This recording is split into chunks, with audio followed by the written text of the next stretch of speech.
All right, so here we are going to start with the first day of APM webinar, right?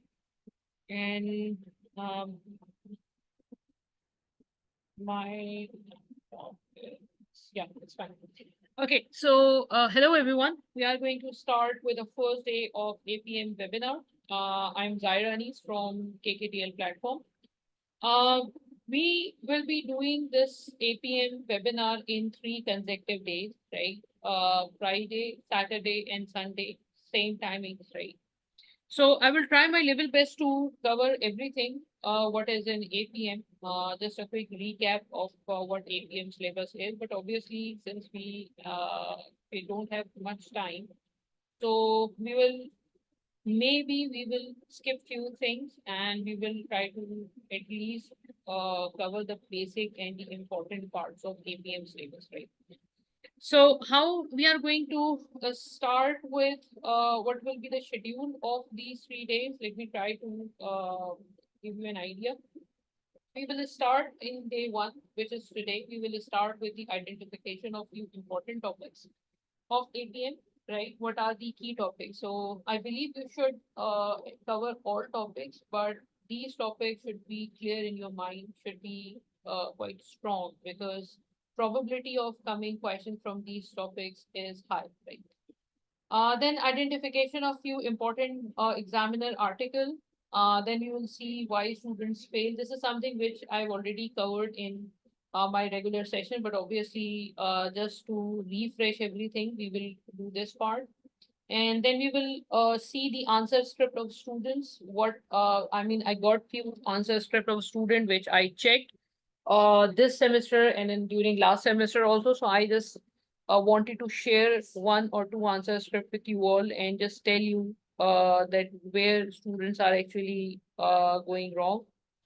And then we will see examiners marking scheme in case we get time. Sorry, examiner marking scheme we will discuss tomorrow, not today.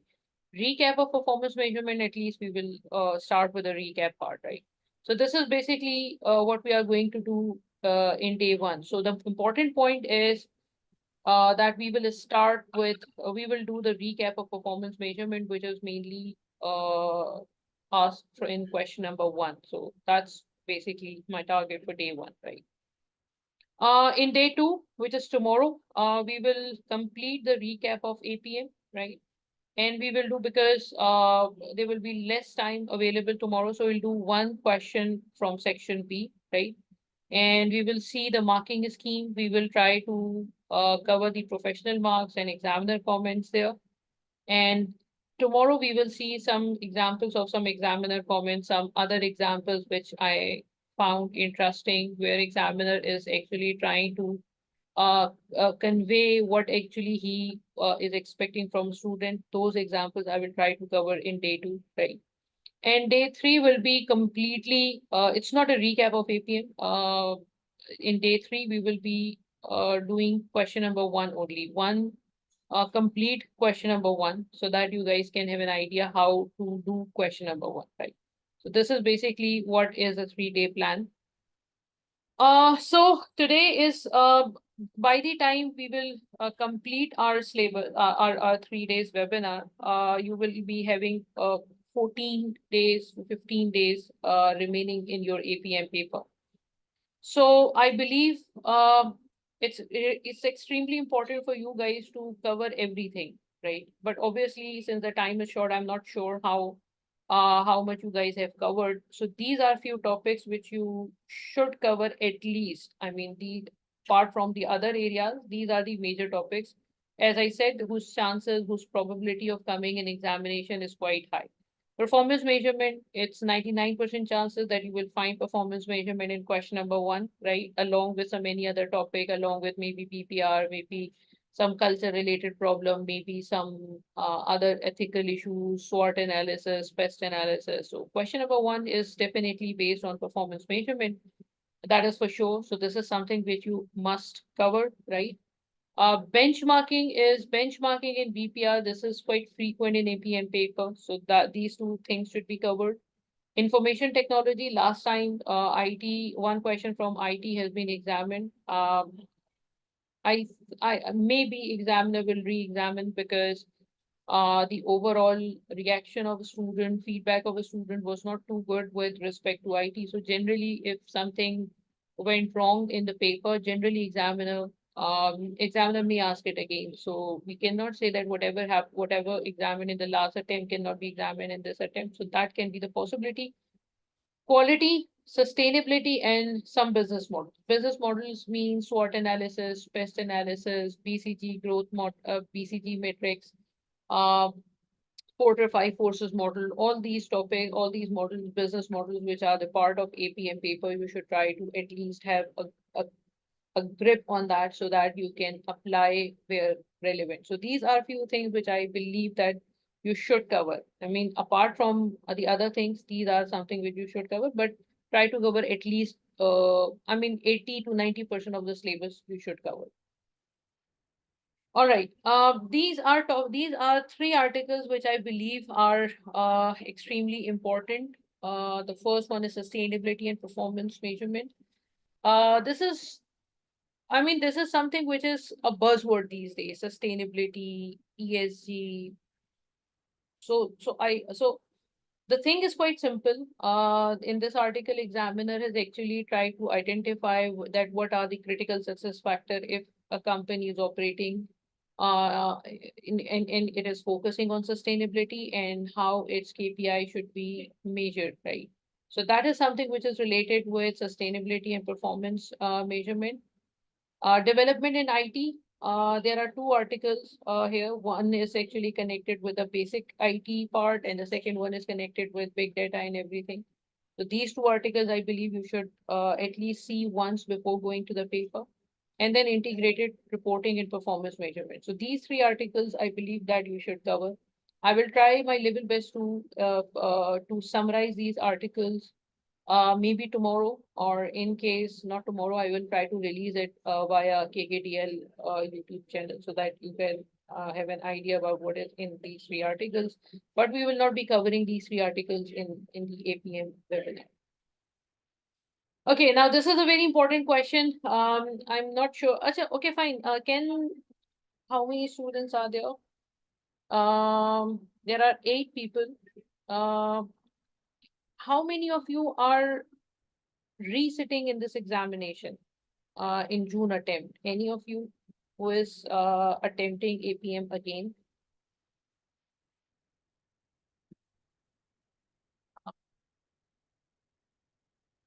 Okay, there's just one hand raised. Okay. So these are few issues which I believe are quite consistent with APM students because okay. So these are 4 issues which I believe are quite consistent with APM students who are unable to pass the paper. Why I'm saying consistent, because despite of the fact that I tried my level best to communicate that don't make these mistakes, still the students are making the same mistakes while writing the answer because they are not realizing what they are writing, right? That's why I believe that it's extremely important for you to uh, submit your answer script to any of your tutor to check it as a third party so that he or she can give you a fair idea about what you have written, right? So the first thing is lack of justification. This is something which is still the students are doing. Justification, I always say that this is the most important thing for in APM paper to pass. Whatever you are writing in the examination, whatever you are recommending, whatever critical analysis you are making, you must justify it. Must is something which we rarely use in our conversations. But if I'm saying you must justify everything, that means you don't have any other option. So if you are saying that certain KPI is not relevant for the situation, you have to tell the examiner why you think that this KPI is not relevant.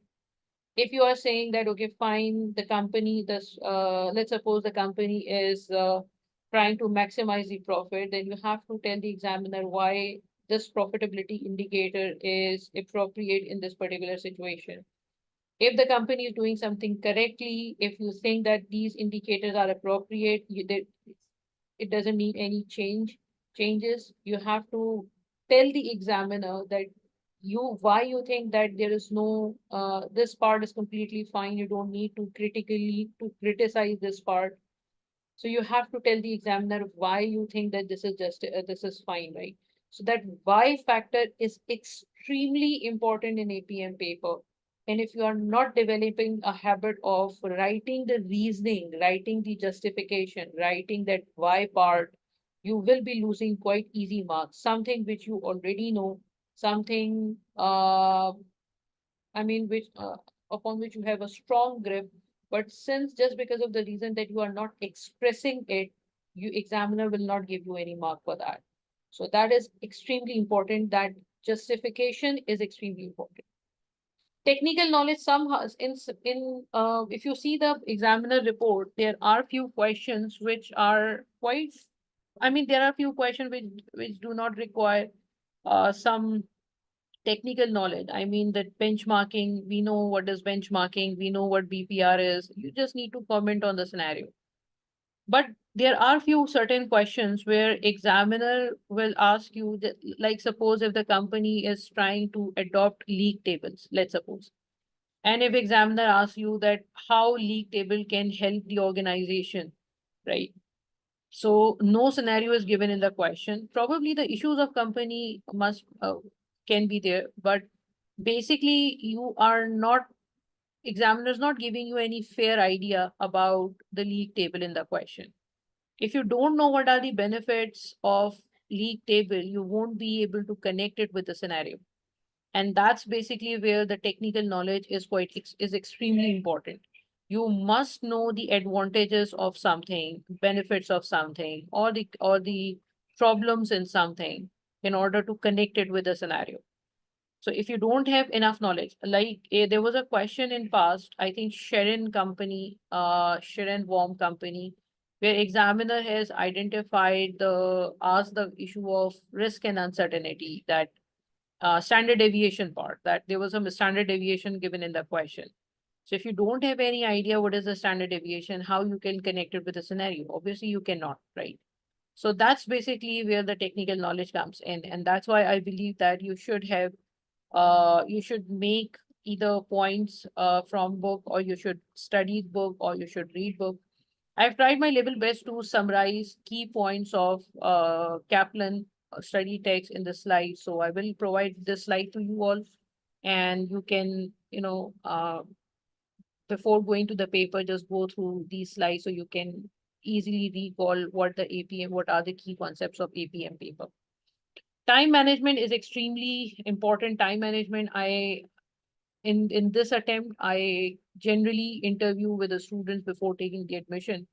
So most of the students who were resitting in the examination paper were having actually this issue, failure to manage their time properly. Because if you are unable to manage time, that means you will be unable to complete the paper. And paper, if your paper is incomplete, the probability of passing the paper will automatically get lower, right?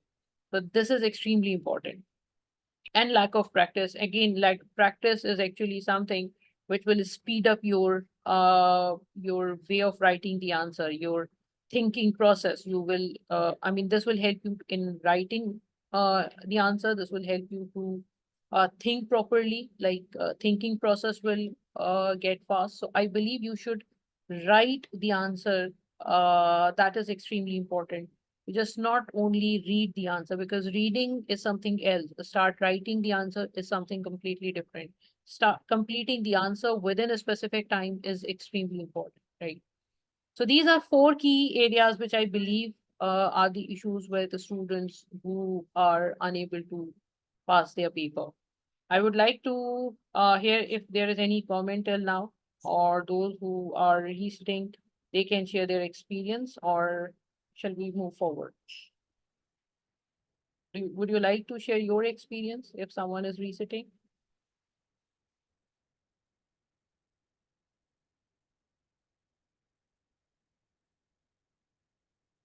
Okay, let's proceed. There is a message. First timer here. Okay, so let's proceed. Uh, Okay, so let me bring you answer script of two students. Hope I can connect it. Just a second. Yeah. So, by the way, I'm showing this answer with the consent of student. Um, this is basically a paper which I got for checking the answer script, and there are few issues, and these issues are quite common. So I just wanted to,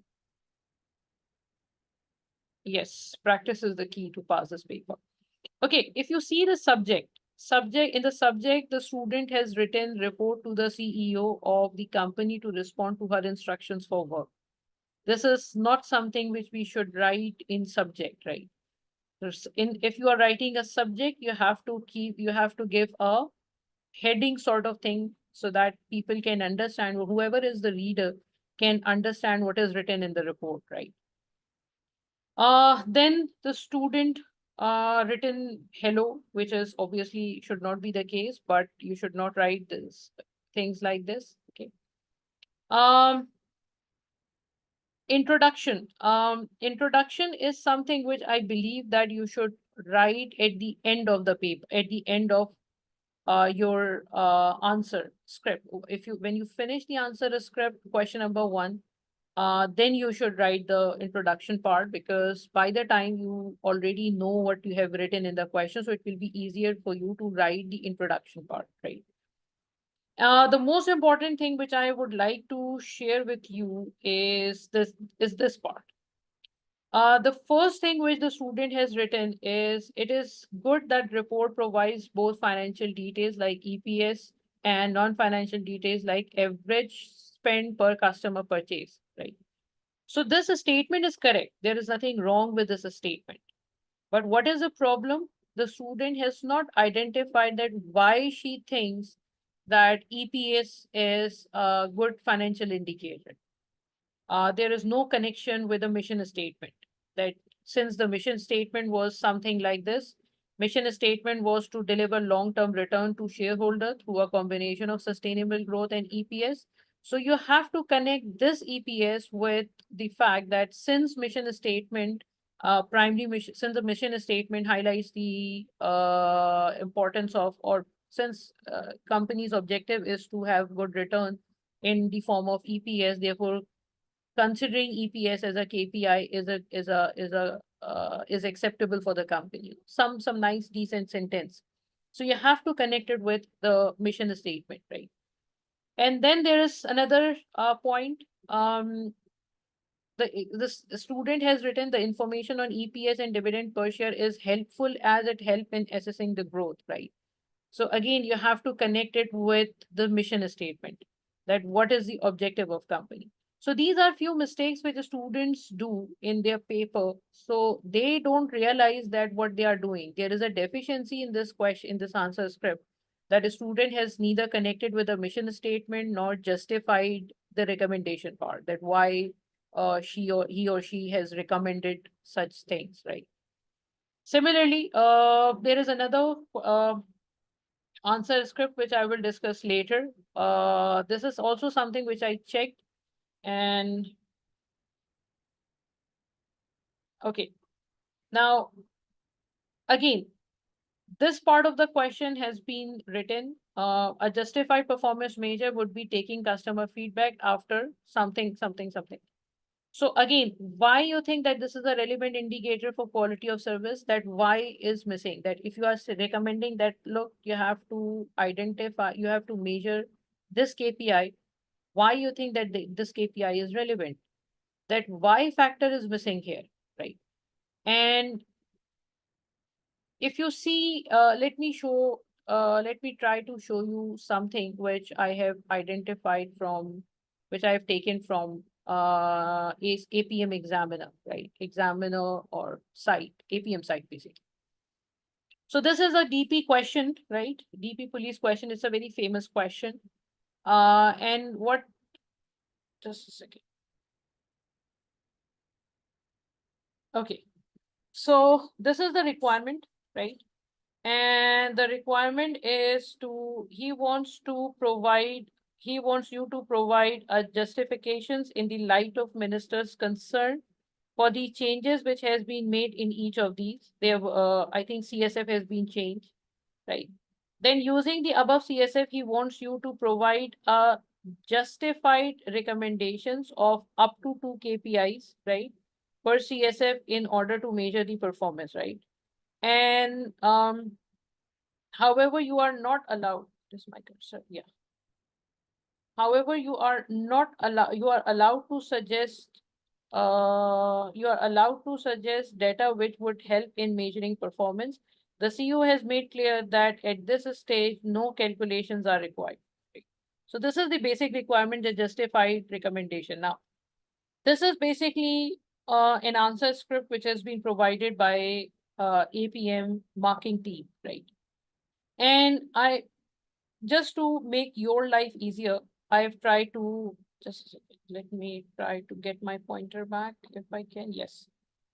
So I just try to highlight few points here that how students are getting their marks, right?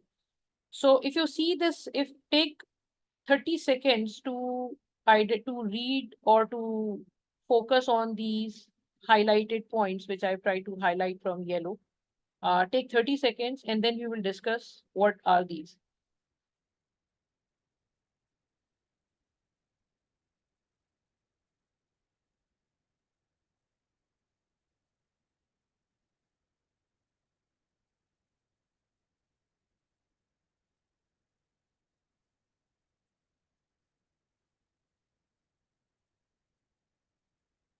Okay, so if you see these parts, you can conclude 2 points here from here. One mark is uh, 1 mark given for demonstration of ability to probe into the reason why CSF was refined. The candidate clearly justified their understanding of the changes. That's why he got 1 mark, right? 1 mark awarded for addressing why the CSF has been redefined. 1 mark awarded for the KPIs linked to the CSF. CSF, maybe you can link it with CSF or the mission statement of the company. 1 mark awarded for the KPI linked to CSF. Again, that why part and link with the mission statement and the objective of the company is extremely important. If you're not doing this, if you're not connecting it with the overall objective or with the company scenario, then obviously you will not get a single mark for that. We will discuss that point in a while. Again, here I try to highlight these areas, this Y factor, the linkages with CSF, Y factor, this link with CSF. In this case, it's CSF. Generally, it's long-term objective or the mission statement of the company or the company's expectations or something, anything which the company is expecting, that should be here, right? 0 marks awarded as KPI does not measure what it is described as measuring. So if you are not clear in your answer, you will not get any marks. So if a student has written a line, it doesn't always mean that it will earn marks, right? So okay, fine. Till now, overall, there is 1 mark for, there are 2 things connected with the mission statement and connected with, and justification, right? These 2 things are extremely important. Now, in this part of the question, if you see this part, which is from 19 to 24, the requirement was basically, CEO wanted to know what are the 3 E's or value for money. So 1 mark for the definition of economy. Now, this is extremely important here. Whenever we are introducing any new concept in the business, or whenever a CEO is trying to introduce something or use something new in the business, mark my words, always start with a definition, because in that case definition will give you around 1 to 2 marks, genuine 1 to 2 marks, because you are actually reporting to the CEO, right? CEO, let's suppose that consider yourself to be the CEO and you are asking your subordinate to give you a report on something which you have no clue, right? And you got the report, and in that report the subordinate has not actually explained what this concept is, right? Let's suppose SDG. right? Suppose someone has no clue about what is SDG, what is even the full form of SDG, right? So you have to start with a basic introduction of what the concept is. So, and that is something which generally students miss in their answer script. I've seen this answer script of students. Generally, they don't write. So this is something, these are some easy marks which you can have, which you can, easily grab, but you are unable to do so because you are not writing it, right? So anyways, so in all scenarios, I just wanted to give you some message from the examiner that, look, this is important. Okay. Um, okay. And now this is basically a weak answer. Now the answer which I'm showing you is a weak answer. The previous one was a strong answer because the student, I think, got 44 marks out of it. These are 44 marks. I think I have not written here the complete marks, but the student got 44 marks out of 50. So mostly he got 1 mark, right? But this candidate is unable to secure most of the marks. Why? Just see this third point. 0 marks awarded as just summarizing the situation. 0 marks awarded as saying the same thing was said in the exam, was CSF. 0 marks awarded as no attempt made to justify by. 0 marks awarded as this KPI does not link with the CSF of reducing the cause of crime, right? So if you are just writing the answer, you will not get marks. You have to connect it with the scenario. You have to connect it with the mission statement. You have to justify. Right? And this is something which we'll try to cover in the next few tomorrow, inshallah. Okay, so now let's move to the flow. So approach to success, if I try to summarize it, is first of all, you have to evaluate yourself that what is your gap, what till now what you have covered and what is left, right? Because if the major chunk is still left, then try to focus on the major topics of it, because now you cannot cover the whole stage. You have to cover the major topics of APM, which I discussed earlier, right? But if you have covered the major topics of APM till now, you should try to finish those topics. When I'm saying finish those topics, that means uh, you you should try to maybe write it once, or maybe uh, try to just try to recall while you are driving, while you are cooking, while you are doing anything. Just try to recall what is that concept, what factors were in those concepts, right? So that will help you to recall in the examination paper, right? So this is something which we can easily do. Obviously, we don't study all the time, but we can recall. If we can recall, we can easily. It will be easier for us to remember things, right? And then write answers and develop a habit of writing justification and explaining the point to the examiner slash CEO. Now, this is important because we will see this in the examiner we will see this tomorrow and the day after tomorrow. We are writing report. We think that we are writing report to examiner, but actually we are writing our report to the CEO. And CEO, whatever CEO has asked you to do, you have to complete all the requirements. You have to complete all requirements with proper justification, with complete proper sentences. What students are doing, they are just writing it that this will help the company to improve its performance. That's it. How this is going to help the company in improving its performance? This step will help the company to reduce cost and blah blah, whatever the situation is, ultimately resulting in lower cost and increasing the profitability ratios. So the company objective will be achieved. Company's return objective, or whatever the objective is, it will be easier for company to achieve those objectives, right?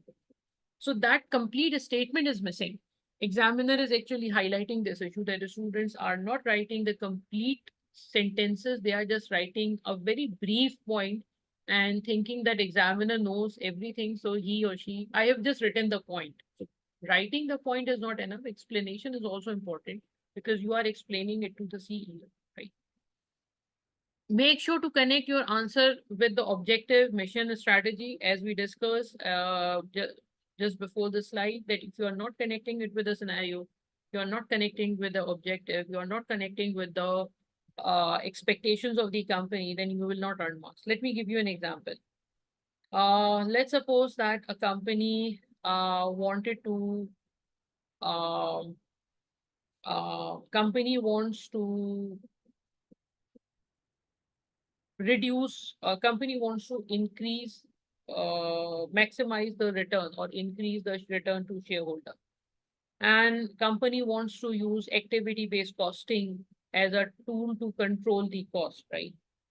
Now, how activity-based costing is going to help you? So if you are writing the benefits of activity-based costing, you have to keep in your mind that you have to write the benefits with respect to cost controlling a strategy, ultimately leading to the achievement of the overall objective, right? That's basically important. And in case you are writing the general theory, connected with the scenario. Now, this is what sometimes there are very simple requirements of the benefits or advantages or disadvantages or the issues or something like that relating to a specific topic. And what the students do, students write the benefits, advantages, and disadvantages, but they don't connect it with the scenario. That's extremely important. Read at least examiner's comment, 1, 2, or 3 comments, so that you know the pain from which examiner is actually going through. So that's extremely important. And send your answer script to your tutor for at least 1 or 2 answer script to your tutor, so that you can have a feedback, whether positive, negative, you are doing right, where you need improvement. That's extremely important. Okay. So if you want to capitalize the remaining days, I believe these are 6 uh, questions from section A, which you should write. So that because these are all related to performance measurement along with few other issues. So Medi Company, Sharon Baum, Bellabed, Argyle, Archility, DIA Police. These are 6 questions which I believe you should write. Uh, try to write all. In case you can't write, at least 3 to 4 you should write. Okay, so that you will get the at least you can build the stamina to write a 50-mark question. And then attempt few questions from section B. These are few questions: zones, Mortgage, Freeze, George, Wa Company, and Yale University. These are 6 questions which you should at least write once, because these are the latest questions, right? Okay, so this is something which we have already covered. Now we want to start. Sorry. Now this is the sequence which we will follow in our recap session. We will start with performance measurement. We will switch to budgeting from after performance measurement. I think we will be covering till budgeting and probably costing, some part of costing methods. And then we will see models and other areas. IT is missing here. IT and models we will discuss tomorrow, hopefully. Okay. Okay, so before proceeding with performance measurement, I would like to ask if you have any specific question, so you can ask. Otherwise, we will start from the basic recap of performance measurement, because we will do recap in today's session and in the first half of tomorrow's session, and then we will do one question of section B, and then in the last day we will do the one question of section from section A. So anything would you like to ask, you may? Otherwise, we will start with performance measurement recap.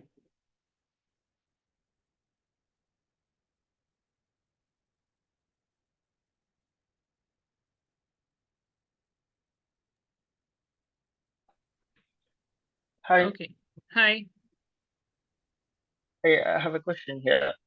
Sure. With regards to the with the marks that we discussed before, for a model, normally in the question they don't ask us to define the definition of a model or any or any like a definition.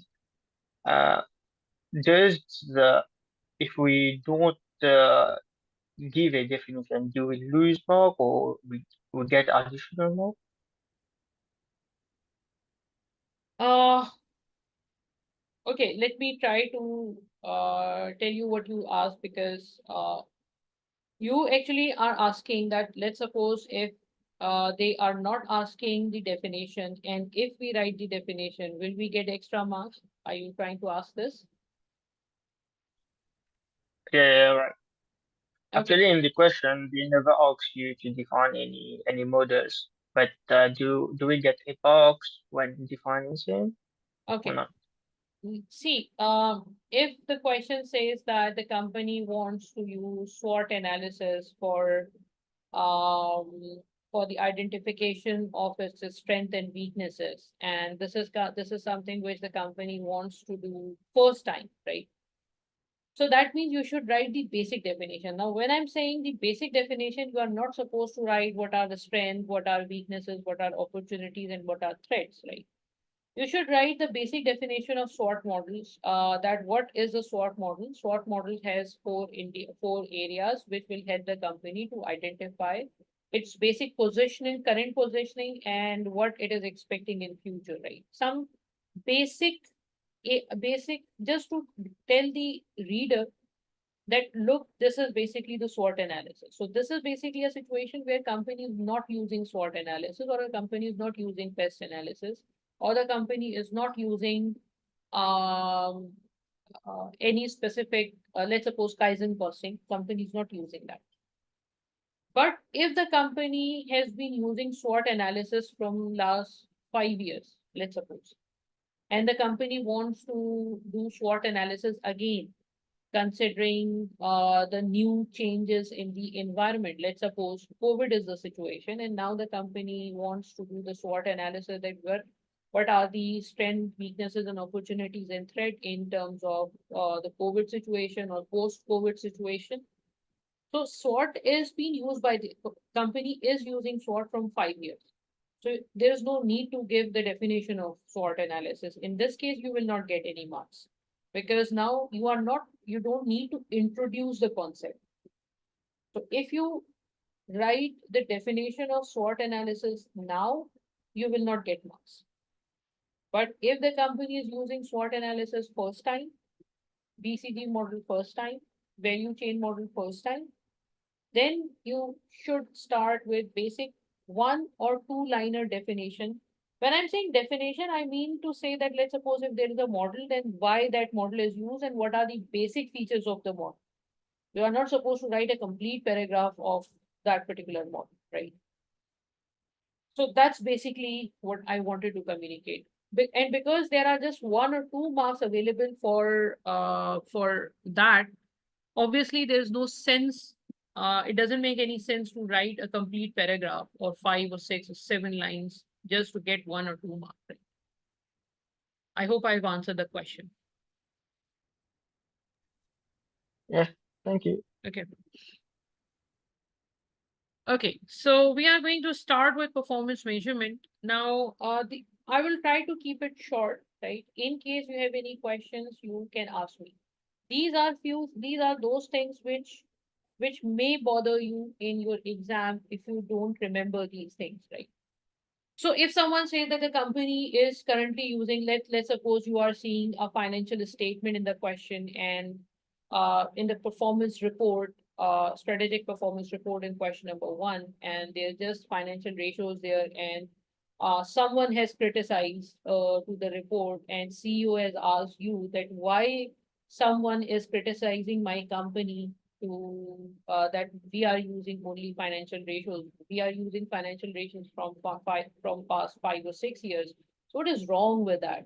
So these are the drawbacks of financial relying solely on financial benefits. That it's a short-term ratios. These are short-term ratios generally internal focused, because these are based on what actually happened in past, right?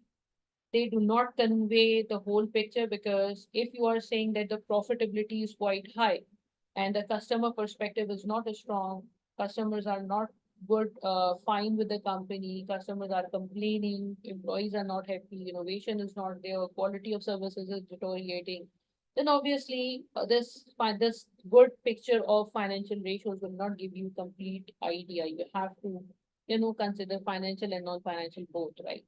Backward looking and manipulation of results is quite easier because if because we can record sales this year, or we can manipulate data in terms of cost, recording of sales, provisions, asset manipulation. There are so many things which you can do if you just have to show financial performance. Non-financial performance do have its own issues as well, but a combination of financial and non-financial performance is good. It should be used to report to external stakeholder, at least the shareholder. Okay. There are three models which we have in performance measurement: balance scorecard, building block model, performance pyramid, right? Perf balance scorecard. Now, balance scorecard, we know what is balance scorecard. So there is no need to discuss that there are financial perspective, there is a customer perspective, there is a internal business perspective, and there is learning and innovation, right? There are four perspectives. Um, okay, one thing I just wanted to tell you before proceeding to the benefits. If you see the balance scorecard, so balance scorecard has financial perspective, which actually get affected from the customer perspective. Because if your customers are not satisfied, ultimately it will reflect in your profitability. And customer perspective is generally connected with the internal business perspective and learning and innovation. So if you are not innovating, if you are not learning, if you are not improving your employees' skill, ultimately it will reflect in the customer satisfaction, customer feedback. If you are not improving your processes, it will reflect in the customer feedback. So all these things are generally connected, where financial perspective is the result, and customer, internal business perspective, and learning innovation, all these three things are the causes, you can say, or the real things which is affecting the financial perspective. Now, if CEO says that he is unsure what will be the benefit of to the company if the company uses a balanced scorecard, and the CEO has asked you to highlight how this will benefit the company. So these are few things which you can highlight that mix. It includes financial perspective, it includes non-financial perspective. So that will give you a complete picture of what is happening in finance side, in financial side, and what is happening in the non-financial side. And if you are not using the non-financial indicators, there is a common term which we know that whatever is measured get done. So if you are not measuring quality of service, if you are not measuring customer satisfaction, if you are not measuring customer response time, if you're not measuring lost customer, then if you're not measuring anything, people will not focus on that. And if people will not focus on anything, ultimately, you will lose your concentration there. So that's basically the benefit of the balance scorecard. Performance manipulation is different because if you have multiple KPIs, ultimately your bad performance will reflect somewhere in all those multiple types of KPIs. And the best thing about balance scorecard is that it can be linked with the mission statement. So if you see the mission statement of the company is a vague term, because we generally make mission statement which is quite broader, so that whatever the company will do in next 5, 10, or 15 years can be covered under that mission statement. So it's quite broader terms, right? It's vague, it's broader. Objective is something which is short term base. I mean, related to 5 years, mostly it's related to next 5 years. It's measurable. So objectives come from mission statement. Let me try to, if I can write it here. Okay, so mission actually drive the objectives, right? Whatever the objectives are will drive what are the critical success factors, right? Let's suppose your objective is to become the number one company in the industry, then you have to develop your critical success factor accordingly. And in order to measure that critical success factor, the cursor, yeah. In order to measure that critical success factors, we technically build KPIs. So if we improve our critical key performance indicator, we will achieve the critical success factors, ultimately leading to the achievements of objectives, and ultimately it will drive your mission statement. So that's basically how we can connect. We can make connections in terms of balance scorecard. So that's a benefit. That's a good part of balance scorecard. What can be the problems? Again, if someone criticizes and the company is using balance scorecard, and if someone criticizes and CEO asks you that why, what can be the issues of balance scorecard if we introduce that? So these are the difficulties that for balance scorecard, you have to capture the data, and you must have that system to process it. So if you are unable to, let's take the example of customer satisfaction, right? So let's consider that you have customers who are your subscriber, right? Let's take the example of Zoom, right? So if you want to have a survey, it will be easier for you to take the survey because you have subscribers, you know what are the subscribers, you know their email address, you just send them email, it will be easier for you. But if a company is selling soap, if a company is selling shampoo, it will be difficult for the company to get this feedback. So they can have some other indicators for that. Okay. So capturing the data, processing the data can be difficult. Information overload issue. This is something which is quite frequently examined in APM paper, that a company is using a balance scorecard and it is using a lot of different indicators. So excessive indicators can be the issue, right? Conflict between measures, the best example I believe is resource utilization and the quality of service. So if you improve your resource utilization, your quality improve will get affected. Or if you reduce the resource utilization, probably your quality of services will improve. Lack of commitment by senior management. So if management is not serious about balance scorecard, if they think that this is just a measure for performance measurement, it's not going to succeed. Poor communication, time and cost involved, lack of some key perspective. So if innovation is missing from the balance scorecard and you are working in an IT company, then definitely there's something wrong. If you are, mobile industry, anything which is related with tech side has to have the innovative part here, right? So if you are working in a chemical manufacturing company, then probably environmental related some perspective should be the part of your balance scorecard. So if that key perspective is missing from your balance scorecard, it will not be a problem, but use will be restricted in that case. Okay, building block model, we have three areas: standards, rewards, and dimensions. Standard, balance scorecard, there was nothing wrong with the balance scorecard, but Fitzgerald and Moon came with an idea that you should have two further areas. The first one is the standard. Where is my cursor?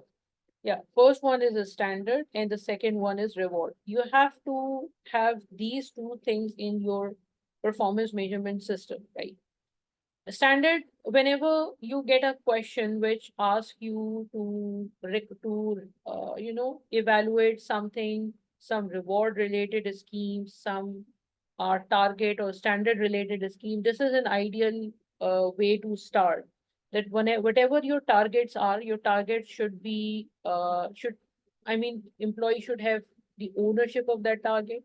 Let's suppose the sales target is there, you should ask employees whether they are comfortable with that target, whether they can achieve the target. Achievable targets are important, and fairness of a standard is important, that whatever the standards are, that should be fair with respect to that region. Let's suppose if you are in a less populated region, sales target should be low. If you are in the populated area, your target should be higher. Reward comes with three areas. Reward should motivate the employees. Reward should incentivize the employees. Reward should motivate the employees. Reward should be based on controllable factors, and reward should be, uh, is just a second. Motivate the employees. This should be based on controllable factors, and this reward should be clear to user. Clear in the sense that if you are asking your production manager to, if that is, let's suppose if he uh make if he make 1 million units in a particular time period, that means he will hit the target and he will get the bonus. But you forgot to tell him that you have to make the good 1 million units, right? If he make 1 million units and 2% units were below the quality and he misses the target, that means the complete information was not given to the employee. So these are two things which should comes to your mind whenever you are supposed to evaluate some standard, evaluate some reward scheme. These two things should come into your mind, because these two areas are good, will provide you a good base to evaluate standards and reward systems, right? Dimensions are approximately same. What we have seen in the balance scorecard: competitiveness, financial performance, quality of service, flexibility, resource utilization, and innovation. So competitiveness is related to customer base, financial performance we know, quality of service we know what is quality of service and how we can measure it. Flexibility is basically how efficiently you are coping up with the requirement of the customer, resource utilization, and innovation. Performance pyramid, this is again a similar strategy, but this actually means we are trying to translate, we are trying to connect it, right? So corporate vision is, just a second, where is my cursor? Yeah. Okay, corporate vision is connected with market and financial side, right? Market is connected with whatever you are doing in terms of in market. It is connected with customer satisfaction, and it is connected with external flexibility. Financial side is connected with the productivity. The more you produce, the more your output will be, the more profit you can have probably. And financial side is also connected with the internal flexibility. And customer satisfaction is connected with the quality of service, with with the delivery, with the speed of delivery. And productivity is connected with the cycle time and the wastage. So this part of the performance pyramid is actually related to the external effectiveness, how effective you are. And this part of the performance pyramid is actually related to the internal efficiency of the organization. So there was a question which examiner has asked in past: zone company. That is a good question um to practice this. It's past paper, right? So from up to down, there's my cursor. Yeah. From up to down, there are objectives. We are trying to translate what the overall objectives are. And if you meet the overall objectives, ultimately you will be meeting your final target, right? Performance prism, till now, is there any question? Is there any point you'd like to discuss? Okay. Performance prism, this has been asked just once in the last once or twice in APM paper. So let's just quickly go through it, that what is the performance prism. There are 5 things which are involved in the performance prism. The first one is a stakeholder satisfaction. Whenever we are saying a whenever we are saying this is stakeholder mapping, you can use that who are the key stakeholder, whether the stakeholder has an interest and power, so keep them satisfied, keep them informed. So that matrix you can use to identify the key stakeholder. Satisfaction, it depends who's the stakeholder. Customers need lower prices, good quality product. Shareholder need return. Government require your company to perform within the limits. Supplier wants money. Supplier wants money. Different uh, different stakeholders have different type of satisfaction level. So strategy is something which you try to develop to satisfy them, whether to how to keep the selling prices lower, how to make sure that we are paying them on time, how to, if they are employees, how we can satisfy them, if they are shareholders, how we can maximize their return. What are the what processes we are following, what capabilities, what resources we have, and at the end of the period, we want to have their contribution as well. So if these are shareholders, we want them to continuously invest in the business. If they are employees, we want them to be with us. If they are suppliers, we want them to supply goods to us at lower prices. If these are customers, we want them to be loyal. So whoever the stakeholder is, we want to have their contributions, right? So this is something which we need to do. There's my cursor. Yeah. So these are three things which are important, right? With the middle one, what are the strategies do we have to keep them satisfied? What are the processes we have? How we are trying to develop the process? Let's suppose we want to have a strategy to, to reduce the price and to have a good quality product. What processes we are trying to develop to keep selling price lower with the good quality product, and do we have those capabilities with us? Do we have expert employees? Do we have those machineries which can produce products at a lower time, at lower cost, without wastage? And then there's stakeholder contribution. So if you see the customer, these are five facets are applied here. That what customers want, what the strategy we can have, what processes we can have. We need to identify the gaps between capabilities, and then ultimately we will try to have their contribution with us, right? So that's extremely important. Okay.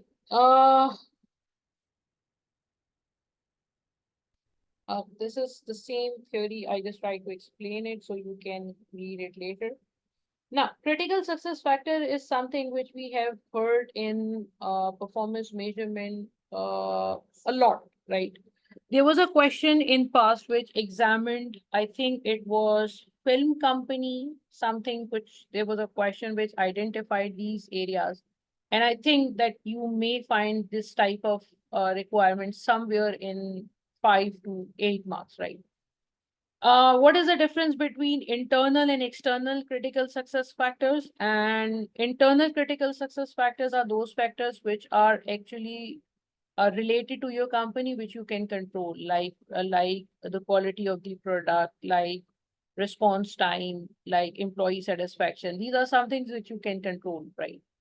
But if something is which is beyond your control, if there is any critical success factor which is beyond your control, in that case, that is supposed to be the external critical success factor. So whatever policies we are driving, actually, these policies are related to internal critical success factor, because we can have those strategies what we can control.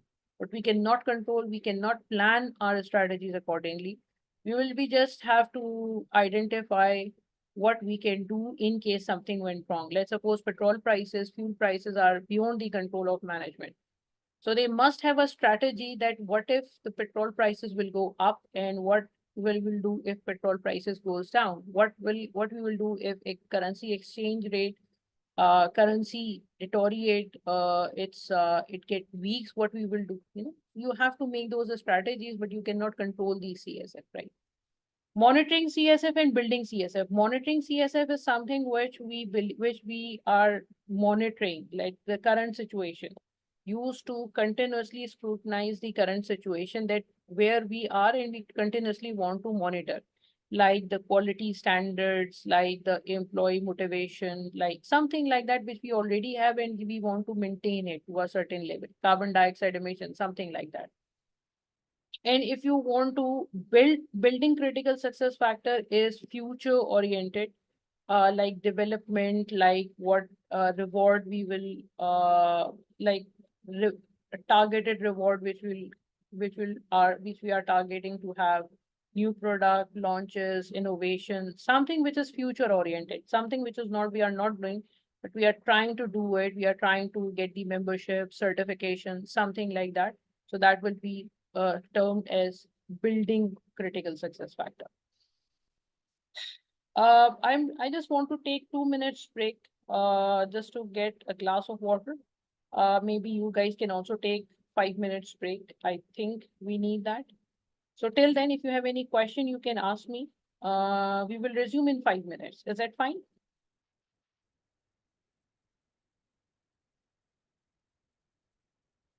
I hope. So, okay. Yeah.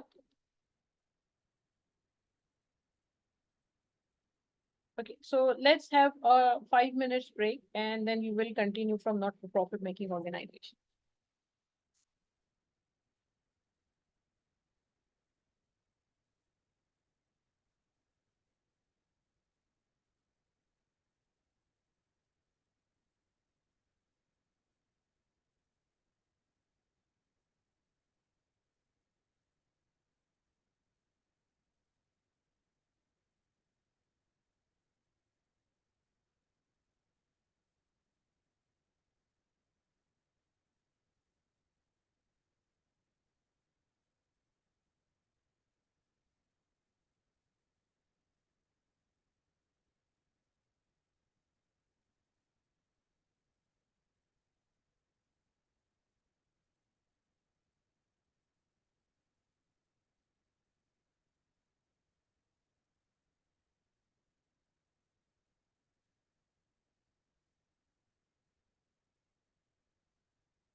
All right.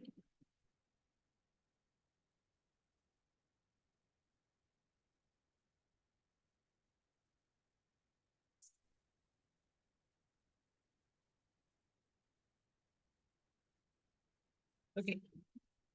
So, okay. So not-for-profit making organization is again a topic which has been asked in recent attempts, right? There's a question of complete first question which has been asked in not-for-profit making or from not-for-profit making organization. So we all know what is not-for-profit making organization, an organization which is whose major objective is not to earn a profit, right? And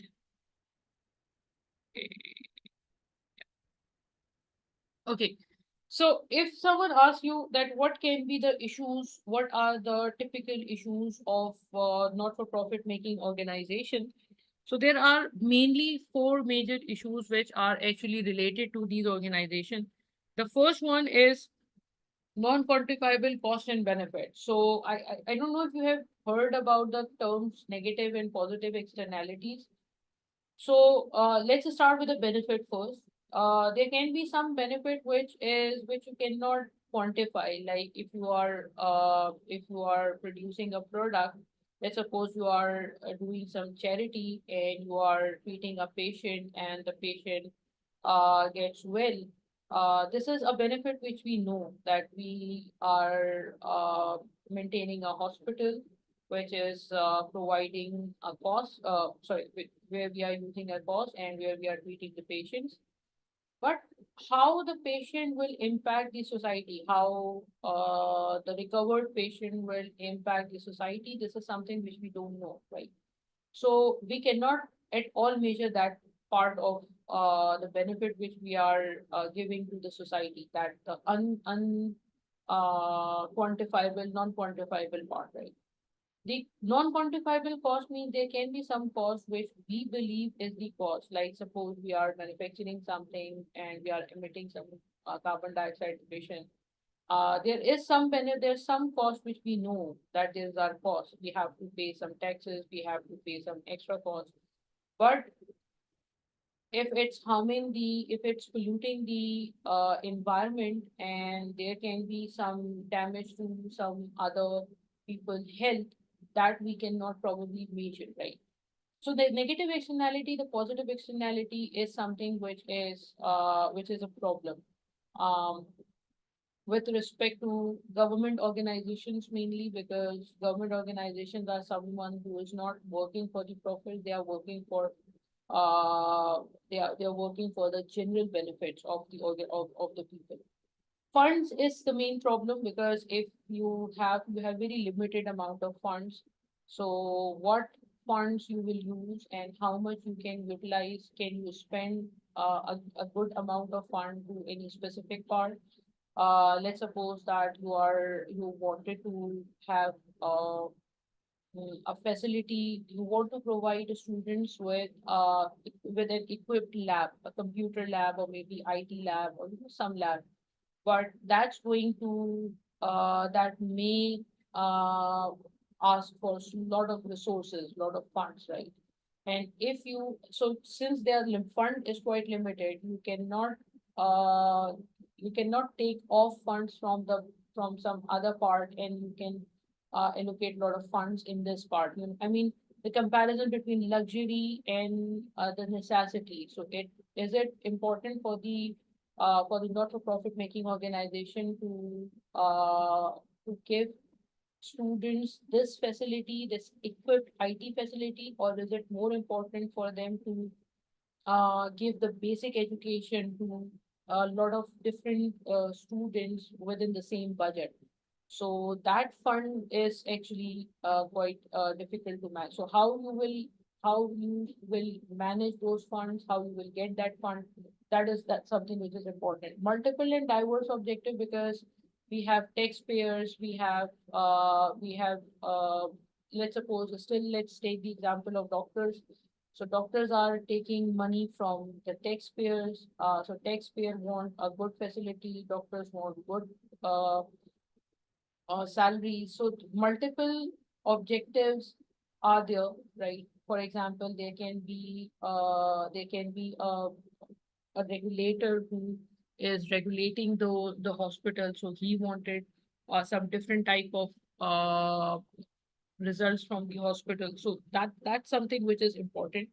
And the impact of politics on performance measurement. Now, this is quite serious if this is a not-for-profit making government organization, because in that case, government generally use to such organization to achieve their political objectives.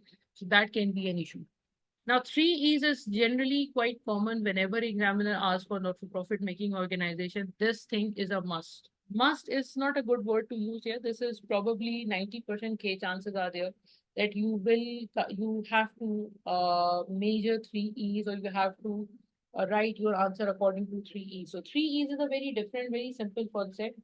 Economy is actually related to the resources which you are using. So whatever resources you are using, you should utilize your resource at a lower cost, but you have to make sure that your quality should not get compromised. That should be kept in mind while writing the answer. So if you are seeing three government organization or three not-for-profit making organization, one has a very low economy. I mean, that one is utilizing the resources at a very lower cost. You must consider what are the outputs. So if the output is not up to the mark, then it's not a good idea to use cheaper resources and not to deliver the value. It's better to use to spend some reasonable sources funds to the resources and have a reasonable return. So that should be kept in mind. You should not try to glorify the most economical option. That should be kept in mind. Efficiency is simply the resource utilization, how efficiently you are utilizing your resources. And effectiveness means whether the company is able to achieve its overall objective, like the objective of the company or objective of the organization is to give shelter to old people, right? So is company delivering the purpose? Or let's suppose the objective of the organization is to it's an ambulance service, and its objective is to um, bring people to the hospital within a specific time, or within I mean, before going into the dangerous phase. Maybe I'm not unable to get the term correct, but before the situation get worse, they should be able to uh, bring them to the hospital, or they should have the basic facility in the ambulance, so that they can provide them basic facility.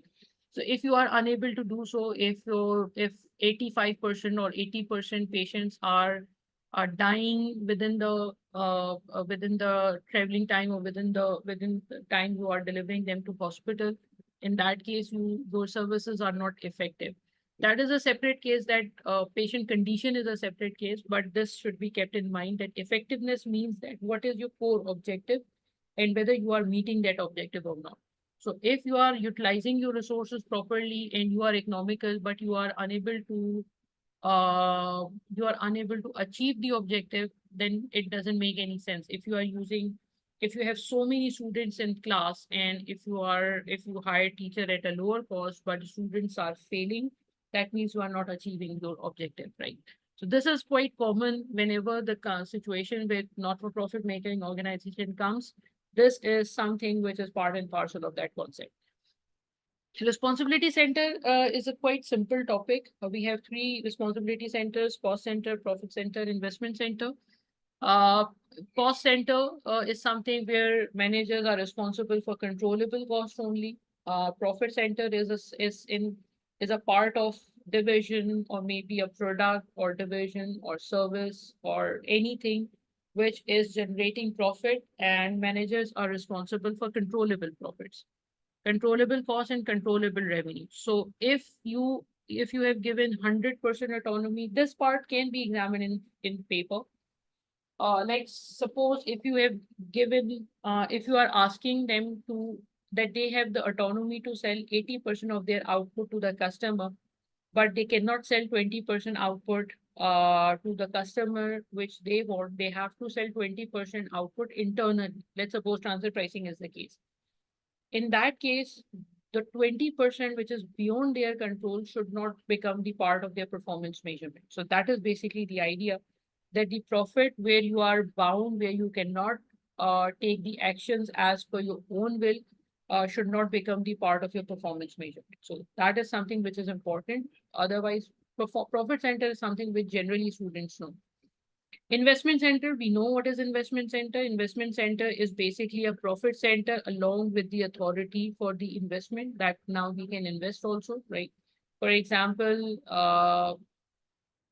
there is a manager who is there is a factory in your site region, and there is a revenue center. There is a revenue center at the in the middle of the city, and there is a person who is responsible for revenues and costs of that city. Let's take the example of city A, or Karachi, or Mumbai, or any other city. So there is a person who is responsible for all the profits which are generated from that city. So that is a profit center. But if he is also responsible to invest whatever he want to invest, investment is in control, then the same manager will be treated as a investment center, right? So this is a statement which we generally prepare in the case of responsibility center. This is typically related with performance measurement or F5 paper, but I think you should have a basic idea of what the responsibility center is and how we can analyze the performance. So we generally start with the sales revenue, and then we deduct controllable costs to get the controllable profit. Then we deduct the traceable cost to get the traceable profit. Traceable cost is, you may find this in the appendix of some question. You are not supposed to calculate anything, but you are supposed to have a basic idea of what is the controllable and traceable cost are. So controllable cost is any cost which is controllable by the manager, which manager can control. Traceable cost is anything which is related to your division, irrespective of the fact whether you can control it or not. Since you are taking the benefit, it's traceable cost, right? So this is something. So if you're talking about the performance of manager, you should use controllable profits. If you are talking about performance of the division, you should use traceable profit, right? So just have a basic idea of this. This is not an extremely important topic, but you should have a basic idea, because in the recent attempt, one part of variances has also been examined in APM paper, not to that extent, but a basic idea of what planning and operational variances are. So this thing should be kept in mind also. Okay, economic value added is something which has been introduced in APM paper, and we typically use it whenever in question number 1, examiner asks us uh, to identify some KPI that is going to maximize the value of organization. We generally write economic value added in this case. So what is economic value added? The idea is quite simple, right? Let me try to do it in this way. So the idea is quite simple, and let me try to, okay. So the idea is quite simple. What we do is we calculate the profit.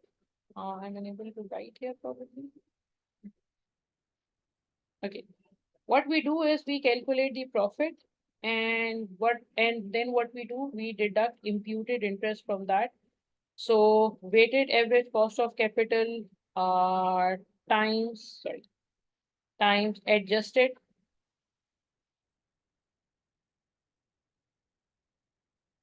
capital in order to get the economic value added. So there are two things which are important here. The first thing is that we are considering the risk side of the asset. So if we are operating in a risky environment, weighted average cost of capital is going to reflect that, right?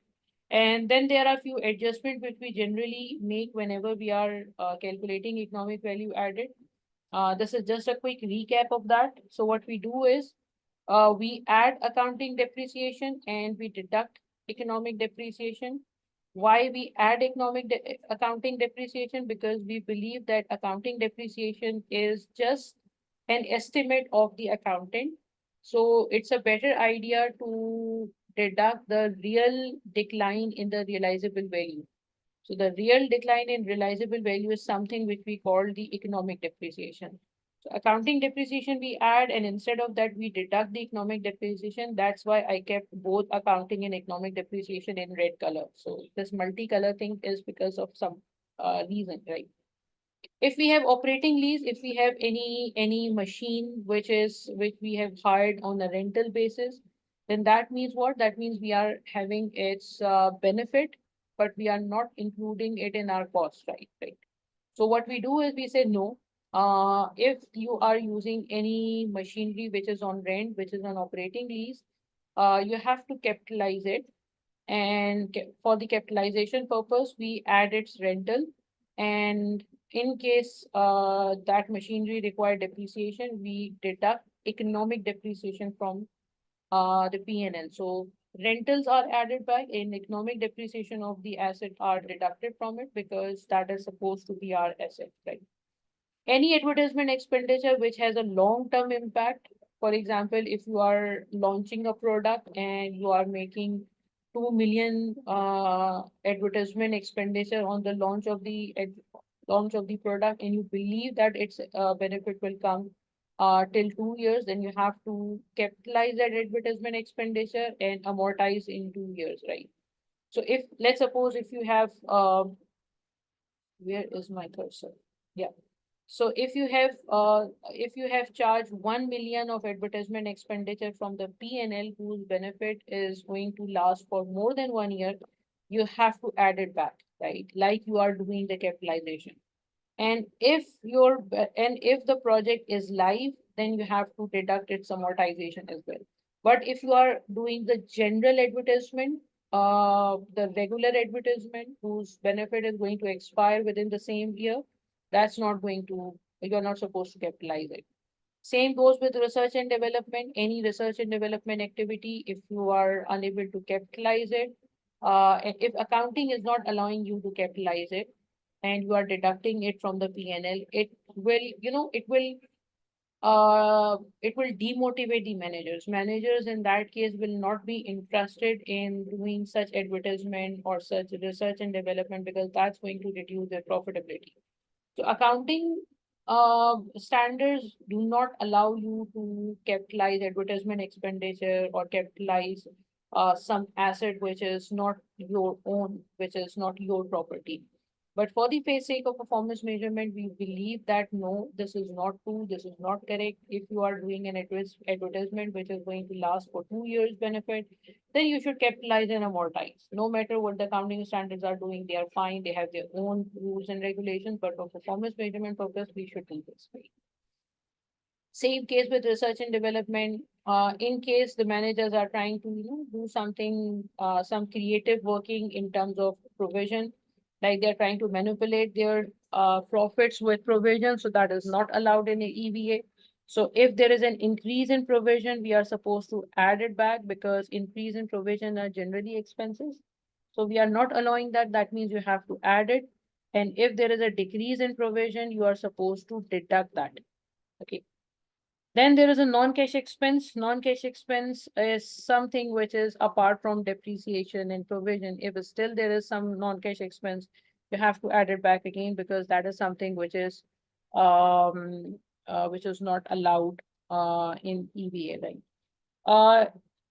If you are using profit after tax, then you have to add interest expense, which is net of interest, because interest benefit is something which we are going to deal with in weighted average cost of capital. And then amortization of goodwill. If there is, if amortization of goodwill has been charged, that has to be added back in this EVA statement, right? So these are few adjustments which are generally we make in the profit of the company, right, in order to get economic profit. And the balance sheet, we have to make few adjustment in the balance sheet also.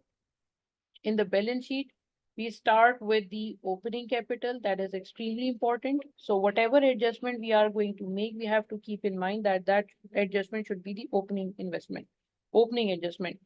So let's suppose that we have let's suppose that we are using a rental machine, a machinery on rent, and we are saying that now we cannot do it like that. We have to capitalize it. So in balance sheet, you have to capitalize it because accounting is not allowing you to capitalize it. So here we are supposed to do that. Accumulated provisions. This is something which is treated as a mm, there's a term, accounting term. I'm missing that term. Prior period adjustment. So this is done under prior period adjustment part. So accumulated depreciation, accumulated provisioning is representing something, some provisions which has been charged in previous years. So you cannot go to the profits of last year and adjust it. So we adjust it in accumulated from retained earning part. So accumulated provisions are adjusted there.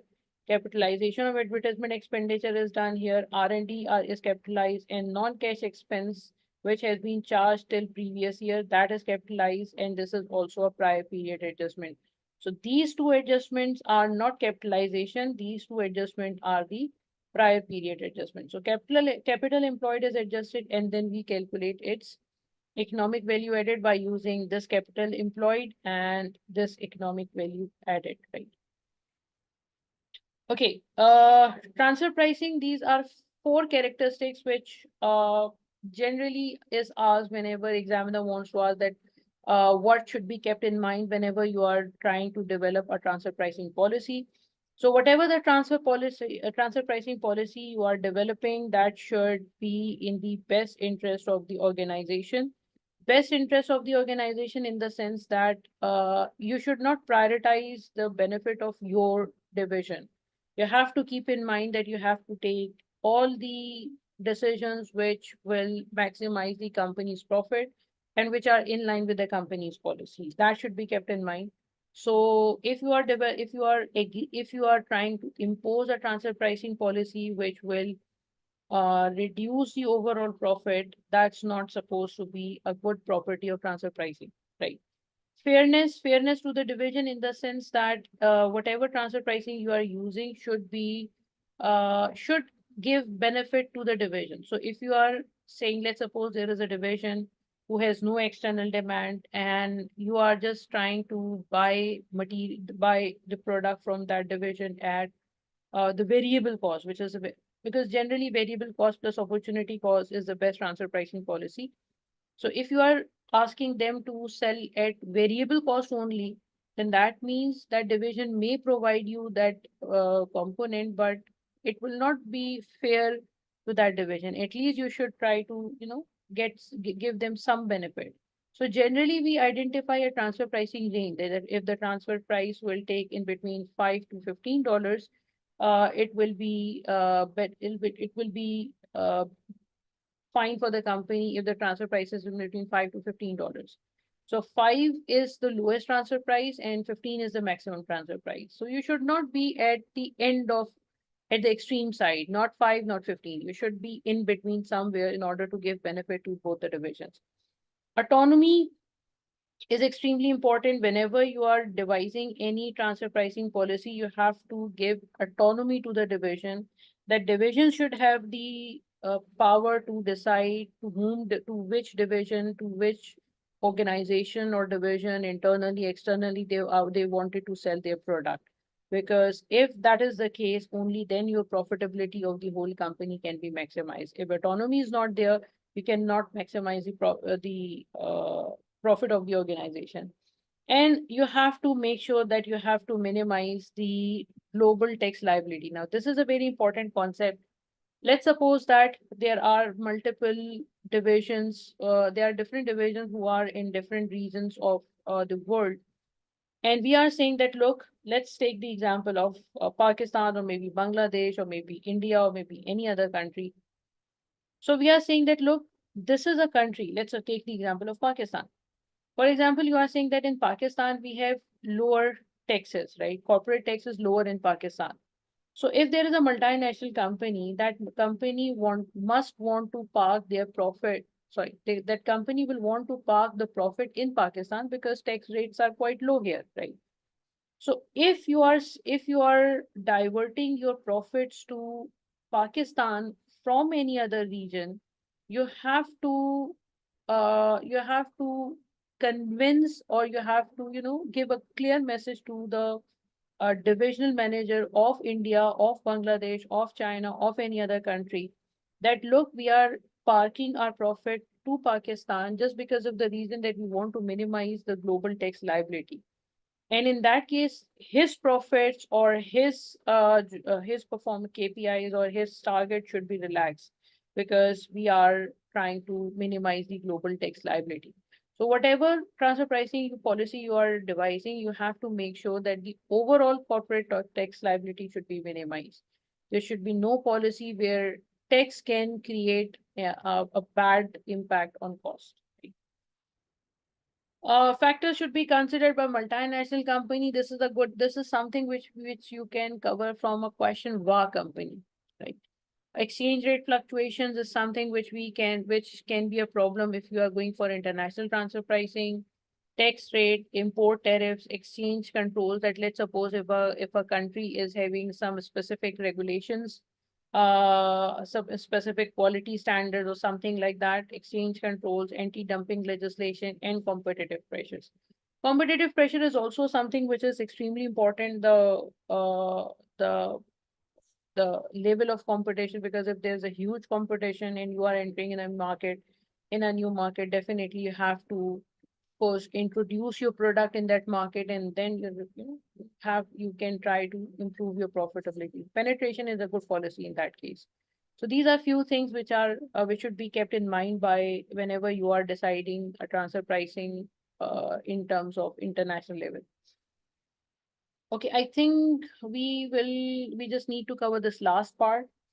Predicting and preventing corporate failure. Now, this is something which is examined in past, and generally it's examined in two phases. The first phase is related to Z-score. Now, I have not mentioned the formula of Z-score because Z-score is different for different industries, right? Because it depends on the risk and the factors which are related to the industry.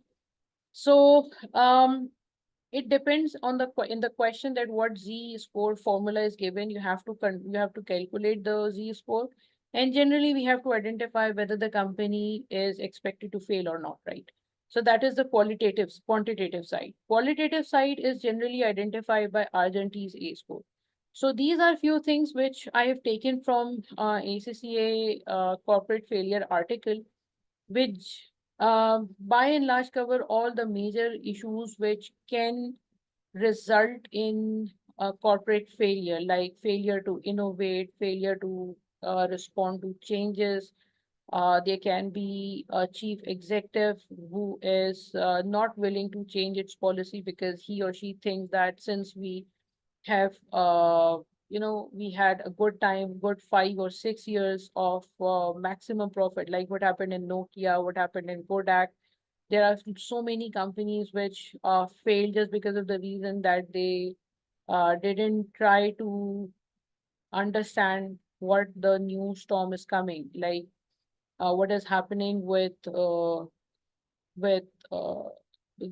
AI facilities of Google and Chat GPT, this type of war, or what happened with BlackBerry and BlackBerry, Nokia, Android phones, Apple, Samsung. So all these are examples where we are seeing that the problem lies with the balance with the performance measurement. So if your performance measurement system is not good, ultimately that will lead to a corporate failure. And there are these factors which can contribute to corporate failure. If you want to read an article related to this part, there's a very good nice decent article which has been given by ACCA. This is just a summary of that. So just read it, or just read these issues and try to locate these issues if these are given in the question for you to identify whether the company is having any issue with respect to corporate failure or not. Okay. So this is basically a quick recap of performance measurement part, which may come in question number 1. There's one more thing which just a second. There's one more thing which I just wanted to cover. Maybe I forgot to include it here. Just a second.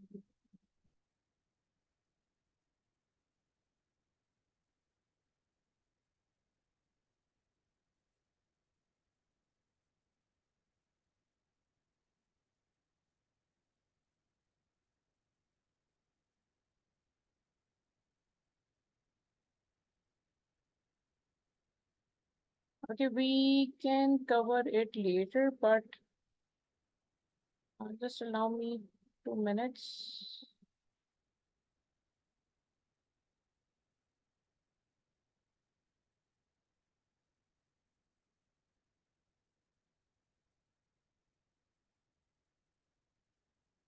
Yeah.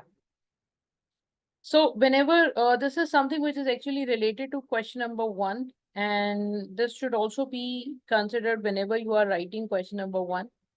With respect to the performance measurement report, which is generally given in question number 1, and students are required to evaluate the performance measurement report.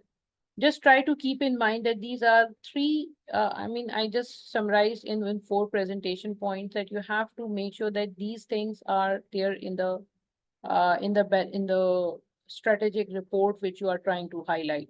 This is something which we'll try to do it in our tomorrow's session.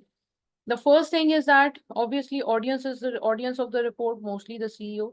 So if you want to identify the report with respect to the presentation, that how it has been presented, whether it has been presented well or not, the audience of the report is extremely important. So you have to keep the report short, minimize. You have to see whether the strategic report is should not be overloaded, and should be simple, right, precise, neat, nice and decent. Style of the report may be detailing of the report, layout and terminology, which is given in the appendix, and you are supposed to evaluate that. You have to analyze whether there are too many or too less information which is available there. There is a question which has been examined in past, that is Shivin company. Try to do that question, because that is a perfect example of how, what sort of presentation issues can be, you can have in a strategic report, right? So if you are seeing a lot of indicators, lot of different operational and general indicators are given in the report which has been presented to the CEO, that means that report is useless, because you should have a precise report, right? And if there are operational details, you have to criticize that if you are presenting a report to CEO, you are not supposed to write the operational details there, right? The something which is related to overall mission, or at this, which is important with at a strategic level. Mostly financial information and some sort of non-financial information representing the overall true picture of the organization, right? Then layout, whatever the layout is there should be relevant. Like, let's suppose the company is having a primary objective of maximizing shareholder wealth, and to become the number one company in the region. So this information should be presented first, right? And then customer satisfaction, or maybe some uh, some other type of KPIs which are less relevant, should be presented later, right? Um, and then inclusion of a narrative explaining the information. Like, for example, if you are seeing a strategic report and you are seeing that, okay, fine, there is gross profit has been reduced by a certain amount, or there is some variation in the report, and there is no commentary there. So what happen is, if you see a report and there is a lot of fluctuation in the report, then the first thing which you will ask from the person who has made the report is that why you have made this, why there are so many fluctuations in this report. So this is something which should be reflected in the report, right? So if there is no commentary, no narration for the changes in the report, that is something which you can criticize. And the level of precision is extremely important. If your figures are 1, 2, 3, 4, 9, 7, 2, 3, 9, not in millions, that can also be criticized. Our technical part of the report means that whatever the KPIs are mentioned in the report should be in line with the mission statements or the objectives. In case there is any specific request has been made by the stakeholder, let's suppose stakeholder wants to see the profitability of a specific product or the specific region or change because of something, that should be presented in the report, right? Or whatever the KPIs are should match the purpose of the report. And in case if there is any important information is missing, you must highlight it. For example, if you are writing a report to the CEO, and if you are telling the CEO what was the performance of the company, and if you are saying that look, sales reduced by 40% this year, that means that should industry information should also be given in your report, because um, if industry sales reduced by 60% and your sales reduced by 40%, you still perform well, right? So external information is extremely important whenever you are writing a report to the CEO, generally at P5 level. Non-financial information should be, financial information should be accompanied by non-financial information. This is important. If information is based on short-term KPIs, that should be highlighted, that reduction in cost training or something. Some KPIs which are using in the report are short-term focused, then you have to highlight that issue, that the company is using short-term indicators. And in case of multiple division, breakup of performance should be given in the report, right? So there is a question. I'm just ending it here by showing you a question, which is I generally we do in our first part in the first class. And that is this question. So this is basically a perfect example of a question where presentation issues can be highlighted. Sorry, because this is something which I recalled that this should be shown. So it's not neat and clean. So try to do Shiv and Company, because this give you a perfect example of what information overload is, how sequence can play an important role, because important details are shown later, and something which is less important has shown in the starting of the report. So try to do this question. So this these few things should be kept in mind whenever someone asks you to evaluate the performance measurement report, which is generally the first question, first part, question number 1, part A of P5, right? So so that should be examined in 2 areas. The first one is presentation and the second one is technical. Technical generally means whether the KPIs are in line with the mission statement, in line with the objectives, include financial and non-financial, highlight the missing point, and in case of multiple divisions, it should show the performance of each division, and then there are a few presentation points. All right. So this is basically the first section which we covered in today's session.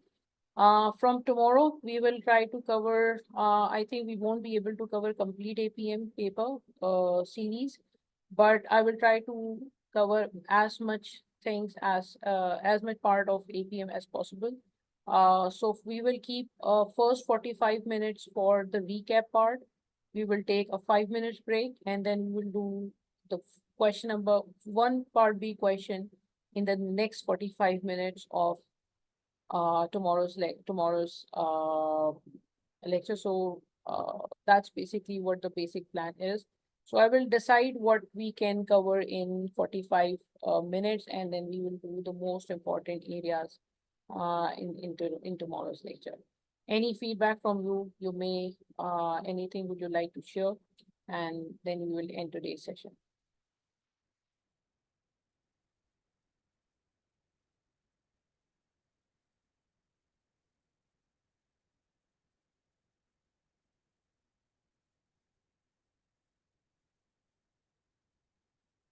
Okay, so hopefully we will continue from tomorrow, and we will do one question. Can we have tomorrow's session a little early? 10:30 is actually a time which I 10 p.m. is actually a time which I've already communicated. I know it's too late to some region, but I think it will be very difficult to do that because this time has already been communicated to a lot of different groups. So it will be unfair if I change time just before, I mean, on the same day. So I think it will be very extremely difficult to do it a bit early. Okay. So thank you everyone for taking out your time and to join the session. We will hopefully do 2 sessions and we'll try to cover as much as we can, as much as we can. And from where you can get the presentation, um, I will ask Sir Kashif from KKDL. I mean, I will try to ask IT team if they can share a link uh, in the video. I mean, if it's possible, I'm not a technical person. I maybe I'm missing something, but there is some IT thing where you can, click some button and you can get the presentation. So I just wanted to have, let me check if we can do that or not. Which WhatsApp group you are talking about? I'm not sure because there are so many groups we forwarded this request. So if you can just bump me a message there so I can upload my presentation, or can let me ask the IT team if they can upload this presentation to somewhere in the group, because this will give you a holistic view of the whole APM paper. This is a summary of whole APM paper. So if we still cannot cover any part, you can cover it later. Okay, so just bump a message there, or I will try to upload it within the YouTube channel if I can. Okay. Any other thing would you like to discuss? No? Yes. Okay, thank you everyone for joining this session. We will, ma'am, can we make a separate group? Can we even discuss doubts? Mm, have you guys registered yourself? I think you all have registered. Let me ask the IT team of KKDL if we can do that. I think your email addresses are there. So let me ask the IT team and we'll get back to you by tomorrow, inshallah. Okay.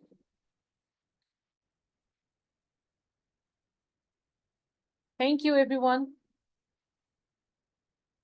Take care. Bye-bye. We'll see you tomorrow.